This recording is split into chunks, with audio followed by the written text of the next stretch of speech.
Hey, all, Scott Horton here to tell you about this great new ebook by longtime future freedom author Scott McPherson, Freedom and Security, the Second Amendment and the Right to Keep and Bear Arms. This is the definitive principled case in favor of gun rights and against gun control. America is exceptional. Here the people come first, and we refuse to allow the state a monopoly on firearms. Our liberty depends on it. Get Scott McPherson's Freedom and Security, the Second Amendment and the Right to Keep and Bear Arms on Kindle at Amazon.com today. All right, y'all, Scott Horton Show. ScottHorton.org is the website. Keep all my archives there. More than 4,000 of them now going back to 2003. ScottHorton.org. Sign up for the podcast feeds there. And follow me on Twitter at Scott Horton Show. Introducing William D. Hartung. He is the director of the Arms and Security Project at the Center for International Policy, and he's a senior advisor to Security Assistance Monitor. And here, this one is at Jim Loeb's blog, Loblog. Why is the United States still backing Saudi Arabia in Yemen? Welcome back to the show, Bill. How are you, sir? Good. Good. Very happy to have you back on the show. Just how much in terms of dollars does America, weapons, does America sell to Saudi Arabia? Well, since President Obama came into office, about $50 billion in contracts have been signed for major arms sales. So it includes fighter planes, attack helicopters. They've sold some combat ships, all nature of bombs and ammunition, armored vehicles, basically almost an entire armed forces worth of equipment. Okay, now, I guess I don't really know this, but I've always sort of heard that they don't really have an army. The U.S. Army is their army, and most of this stuff just sits in piles because the perfumed princes of Saudi Arabia wouldn't dare get their hands dirty in combat other than flying a fighter jet, a very kind of elitist thing to do, you know, bombing Yemenis from the sky, that kind of thing. But as far as driving tanks around or shooting artillery or anything like that, they mostly just have kind of an internal security force, and the army is mostly toothless, and most of this equipment is really just about the purchasing of it and the recycling of American petrodollars to American politically connected companies and that kind of thing. What do you think about all that? I think that's right. I mean, even in Yemen, as you suggest, they've mostly been doing bombing, and they've bombed markets, hospitals, schools, water supply systems. They've been accused of potentially committing war crimes because they don't take care to avoid hitting civilians. They've used cluster bombs. But in terms of the fight on the ground, there's been evidence of some mercenaries from Latin America being hired. United Arab Emirates has sent some troops in, and there's some small number of U.S. Special Forces. We don't know how many. The reporting hasn't been very good on that. Also involved on the ground in Yemen. So I think that piece of it is definitely on target. And the recycling petrodollars goes back to the Nixon era when there was a steep increase in sales to Saudi Arabia and Iran when OPEC raised oil prices. And I think that's been an ongoing issue and a incentive for the arms sales. I think also from the Saudis' point of view, the notion of buying arms from the U.S. is sort of a protection racket. The U.S. has always implicitly said, well, if somebody threatens your regime, we will defend you. It's not a formal alliance, but it's an understanding, and that understanding is sealed in some cases with these big arms deals. Mm-hmm. Well, and, we talked about with some other guests over the past, year or so that the Obama policy in Yemen seems to be placate the Saudis by letting them bomb Yemen. The U.S. administration doesn't seem to have their own interest in war against the Houthis, really, other than kind of going along with the Saudis. And it seems like, there's a real conflict of interest there where maybe, just hypothetically, say the U.S. wants to break policy with the Saudis and say, we really mean it. Stop backing al-Qaeda in Syria and stop fighting for al-Qaeda in Yemen right now, but they can't say that because the Saudis have a $50 billion contract. And so, the military guys and the industrial guys, they would rather keep our relationships with those Gulf countries, Qatar too, at the status quo level, no matter what the politics of the region are, because they have their more parochial interests to maintain. Yeah, I think that's definitely a piece of it. I think also the longstanding relationship with Saudis as a country that can control, to some degree, the oil market. The Saudis over the years have funded various aspects of U.S. foreign policy. They threw some money into the Iran-Contra scandal. They helped back the Afghan rebels, and they've given humanitarian aid in cases where the U.S. would like to see that happen. So it's also been a case of how they spend the petro money, which is viewed as being in U.S. interests. Of course, on the other hand, many of the 911 hijackers came from Saudi Arabia. They've spread this very extreme version of Islam, which has helped foster some of these jihadist groups. So there are many, many downsides to maintaining this relationship. And I think you're right. The Yemen war is something, all other things being equal, the Obama administration would not support. But they're sticking with the Saudis at the moment. They've also said they're going to, be in the Saudis' corner, and they're reassuring them, quote unquote, that they're not going to tilt towards Iran, despite the nuclear deal. And so there's been some acceleration of sales with that rationale as well recently. But there's very little, criticism of the Saudis, their terrible human rights record, what they've done in Yemen. Maybe there's whispered in their ear, but they haven't really made a big public statement about it. Yeah. Well, there's this famous quote from the New York Times. I just happen to have it handy here on Twitter, where they talk about, this is the first real discussion the New York Times even had about the Yemen war more than a year into the thing. But they're talking about the decision making, and they said, among other reasons, the White House needed to placate the Saudis as the administration completed a nuclear deal with Iran, Saudi Arabia's archenemy. That fact alone eclipsed concerns among many of the president's advisors that the Saudi-led offensive would be long, bloody, and indecisive.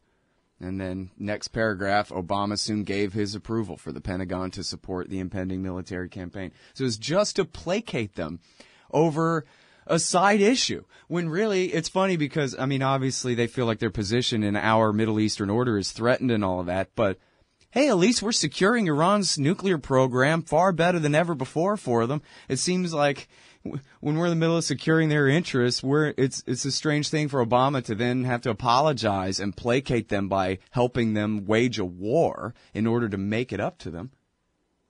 Yeah, it's completely twisted logic. The Iran deal benefits Saudi security because it locks down and prevents an Iran nuclear weapon. But the Saudis have sort of this political interest in keeping Iran sort of in a box and making sure they're kind of the favored country of the United States. So it's almost like they're throwing this temper tantrum, saying, well, you dealt with them on the nuclear issue, but don't start trading with them and leaning towards them on political issues and taking an even-handed approach instead of being entirely in our corner on a lot of the issues in the region. So, the logic is twisted. It's very much, sort of Saudis right or wrong at the moment. There's no kind of thinking about the long-term effects on U.S. interests and on the people of Saudi Arabia, because if this regime goes on in this way, there's no telling what kind of government might follow if they're overthrown. Right. Do you think there's much of a risk of the Saudi government falling? It's something people don't talk about very much. Yeah, I think in the short term, no, but I remember back in the 70s, in the early 70s, the United States was funneling huge quantities of weapons to the Shah of Iran. And the assumption was he would be in power forever. And then 7 years later, he was overthrown and the Khomeini regime came into power. They're certainly doing things that are making the country more unstable. Their new economic plan is cutting subsidies that have helped sort of placate the population. They're talking about selling off parts of the oil company. So their quote unquote modernization could lead to a less stable situation, especially since they've been repressing all manner of critics, not just, armed groups, but anybody who says anything critical of the regime. So the combination of the repression, the pulling back of support for the public, the wasteful and unnecessary devastating war in Yemen, all these things I think make the regime less stable, but they've been very skillful in sort of holding off that sort of thing in cases where other governments in the region have not. But I think certainly it's a possibility. I wouldn't put any time frame on it, but I think they're making themselves more vulnerable to that possibility by their current policies. Mm-hmm. Well, and as you alluded to earlier, their ability to control the global oil price has really been diminished at this point.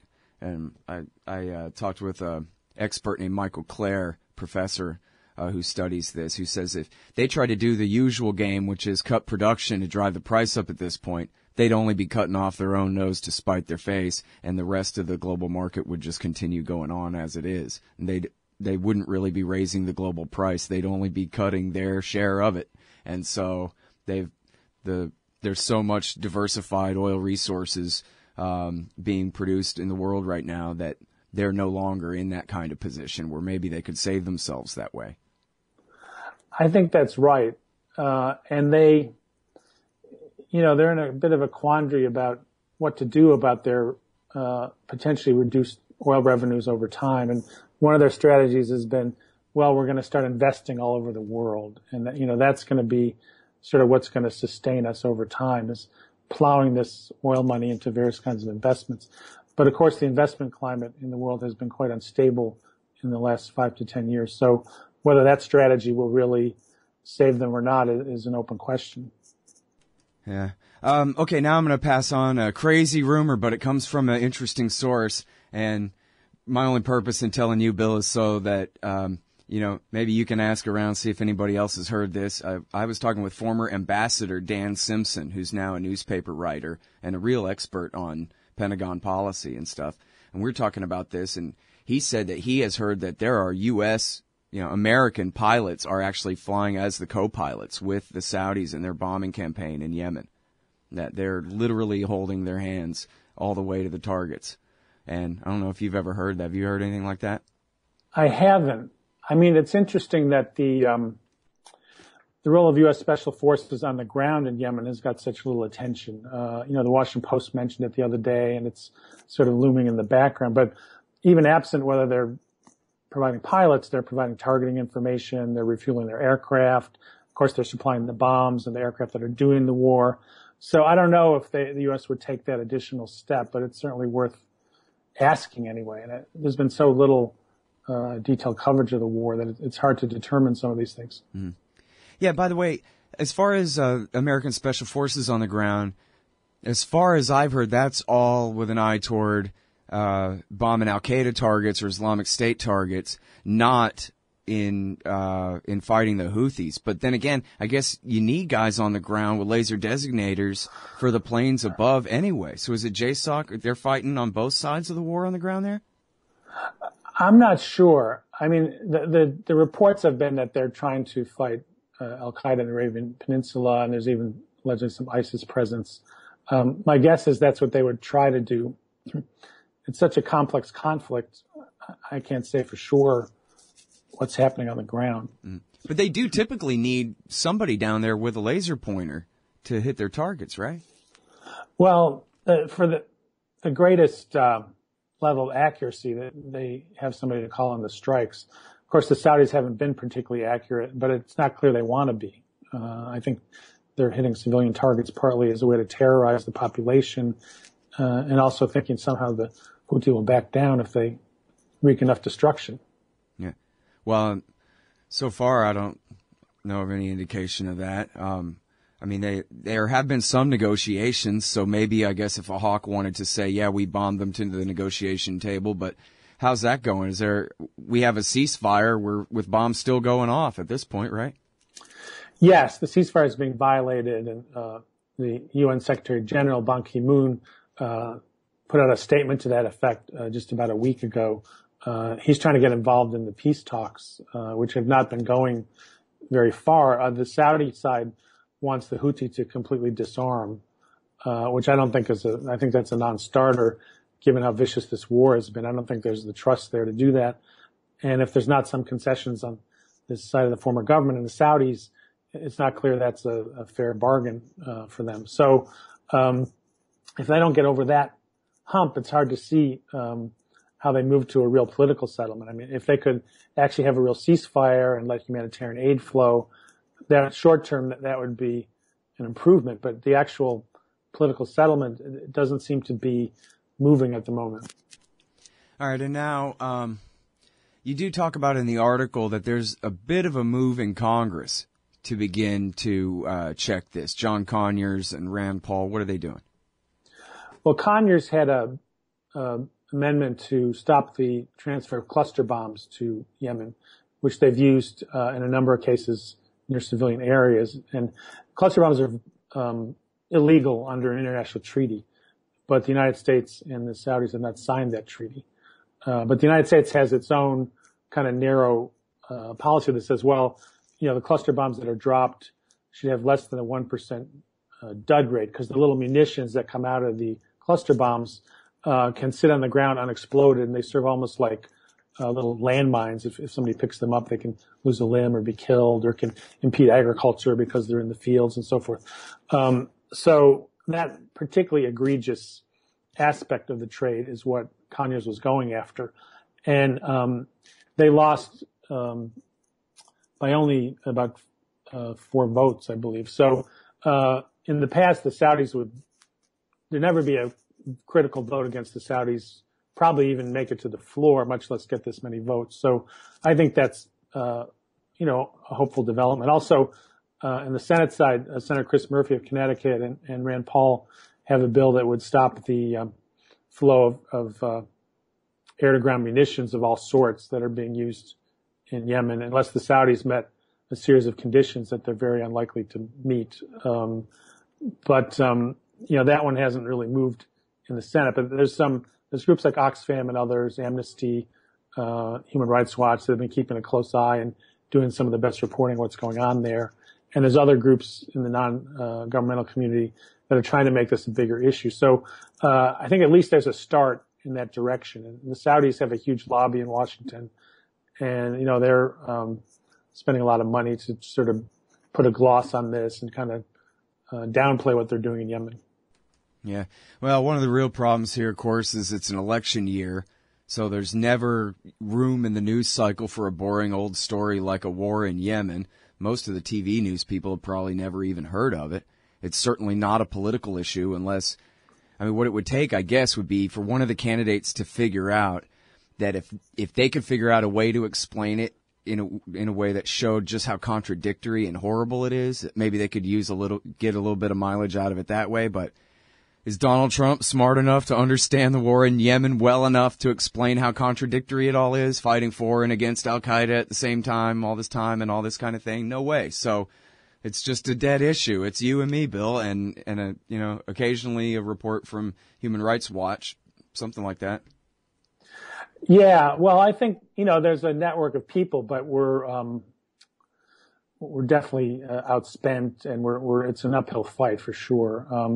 I think we should keep pounding on it. I think we might be able to break through, but you're right. It's not going to be part of the presidential debates because Clinton's not going to distance herself from Obama on this, and Trump's kind of off the cuff stream of consciousness approach to foreign policy, I don't think would be able to take this kind of thing into account and actually, think it through in terms of its consequences. It'd be so easy to blame it on her, too. Hey, look, everybody, she held a one-man election as a way to regime change the old sock puppet dictator, and it led right to the war. And now the old dictator is allied with his old enemies, brought his army divisions with him, and Obama's got us flying air cover for Al-Qaeda against him. And how do you like that? That wasn't too hard, but he couldn't do it.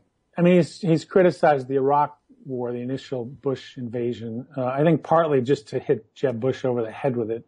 And he's been critical of what's happened in Libya, but he seems to wait until the damage is already done and it's in the headlines. And he doesn't really seem to delve into things that aren't already, well on the public agenda for discussion.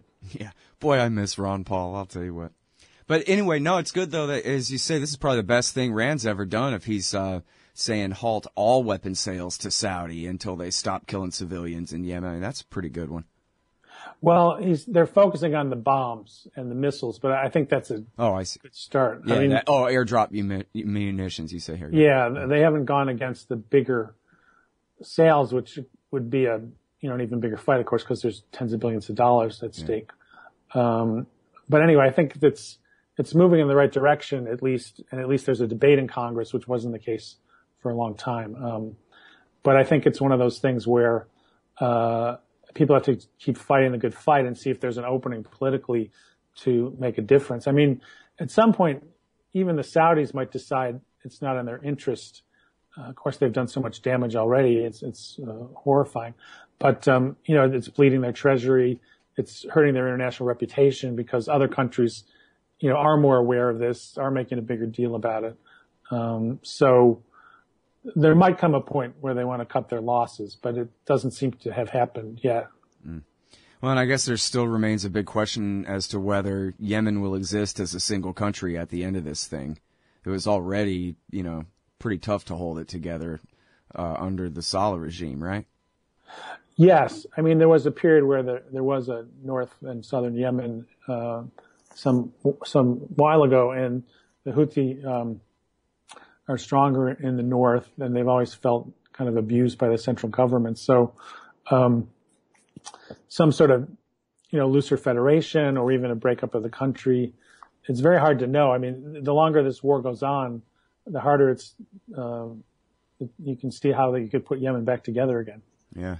Although then again, war is the health of the state. I talked with a Yemeni reporter named Nasser Arabi a couple of times, and he said, "Oh, we're all Houthis now," and he's not a Zaidi, and he's not from the north or part of their tribe at all, but just like all Americans supported George W. Bush with a 90% approval rating after September 11th kind of thing, they're saying, hey, we're all Republicans now if we're under attack.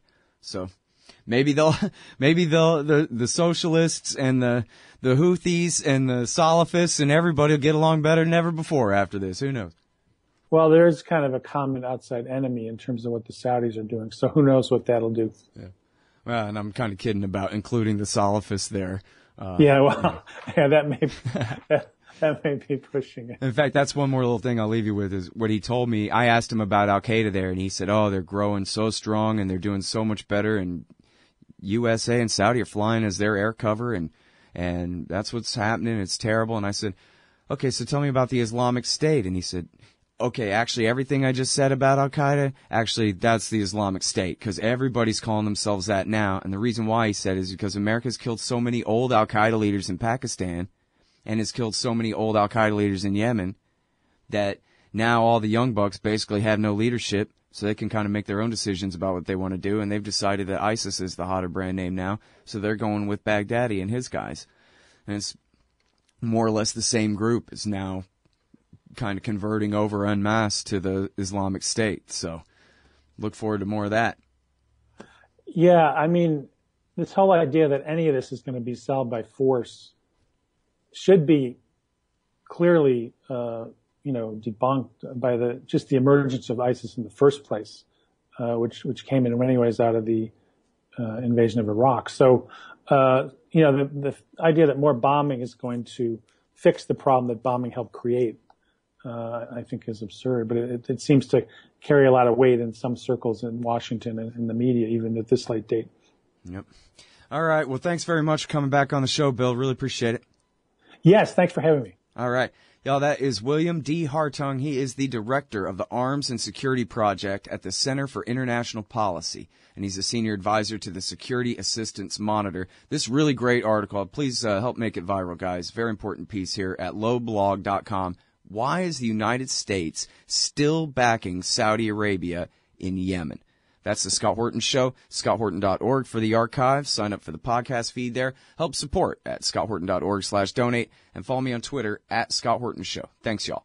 President John F. Kennedy was assassinated more than 50 years ago. Questions still persist to this day. Why did the Secret Service threaten deadly force against the Dallas Medical Examiner? Why did a Navy official testify that the official autopsy photographs were not the ones she developed during the weekend of the assassination? Explore these questions and more in Jacob Hornberger's best-selling ebook, The Kennedy Autopsy, published by the Future of Freedom Foundation. Buy it today for only $2.99 on Amazon.com. The Kennedy Autopsy by Jacob Hornberger. Hey, Al Scott here. If you've got a band, a business, a cause, or campaign, and you need stickers to help promote, check out thebumpersticker.com at thebumpersticker.com. They digitally print with solvent ink. so you get the photo quality results of digital with the strength and durability of old-style screen printing. I'm sure glad I sold the bumpersticker.com to Rick back when. He's made a hell of a great company out of it, and there are thousands of satisfied customers who agree with me, too. Let the bumpersticker.com help you get the word out. That's the bumpersticker.com at thebumpersticker.com. Superior blends of premium coffee. Roasted fresh in Zionsville, Indiana. Darren's Coffee satisfies the casual and the connoisseur. Scott Horton Show listeners, visit darrenscoffee.com and use the coupon code SCOTT at checkout for free shipping. darrenscoffee.com. Because everyone deserves to drink great coffee.